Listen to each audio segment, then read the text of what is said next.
Allahov vjerovjesnik sallallahu alejhi ve sellem je rekao: primjer 5 namaza je primjer rijeke pored kuće nekoga od vas. Ta rijeka je čista i s mnogo vode i neko od vas se u njoj kupa svaki dan 5 puta. Da li bi na njemu ostalo ikakve prljavštine? To znači da čovjeka njegovih 5 namaza čisti od grijeha i ostavlja samo velike. To je tako pod uslovom da čovjek klanja skrušeno i s punom predanošću, svjestan veličanstvenosti namaza i onoga radi koga ga obavlja, i ako ga upotpunjava. Ako nisu upotpunjeni ruku i sežda, onda je namaz odbijen. Od Džabira ibn Abdullaha radijallahu anhu se prenosi da je rekao: htjeli smo se preseliti i izgraditi kuće na prostoru oko džamije. To je čuo Allahov poslanik, pa nam je došao i rekao: čuo sam da hoćete da se naselite oko džamije. Mi rekosmo: Allahov poslaniče, džamija nam je daleko, a prostor oko nje je prazan.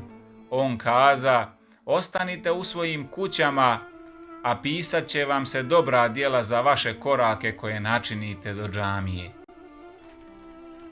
Onaj ko klanja u džematu 40 dana i ne promaši ni jedan rekat, Allah mu upiše 2 poštede, poštedu od džehennema i poštedu od licemjerja. Licemjerima je najteže klanjati jaciju i sabah. Kada bi znali kolika je nagrada za ta 2 namaza, oni bi ih klanjali i dolazili u džemat, makar pužući. Rekao je Allahov poslanik alejhisselam: prvo za što će čovjek polagati račun na kijametskom danu jeste namaz. Ako bude u potpunosti klanjao namaze, bit će mu lahko položiti račun.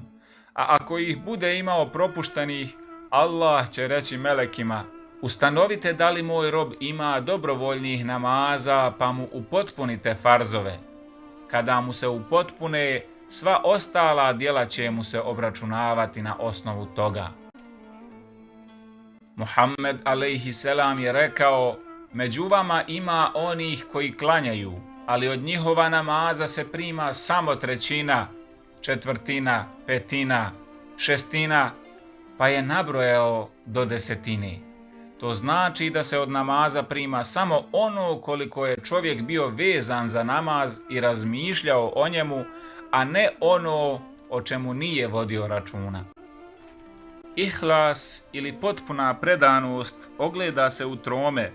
Prvo je da svojim namazom nastojiš steći Allahovo dželešanuhu zadovoljstvo, a ne zadovoljstvo ljudi.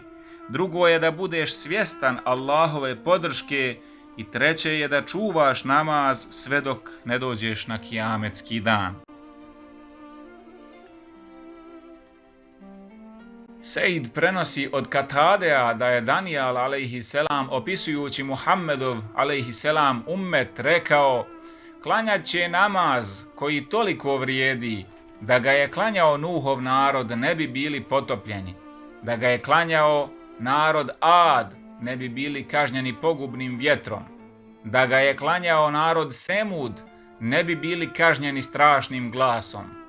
Onda je Katade rekao: dobro vodite računa o namazu, jer je to lijepa moralna osobina svakog vjernika. Ramadan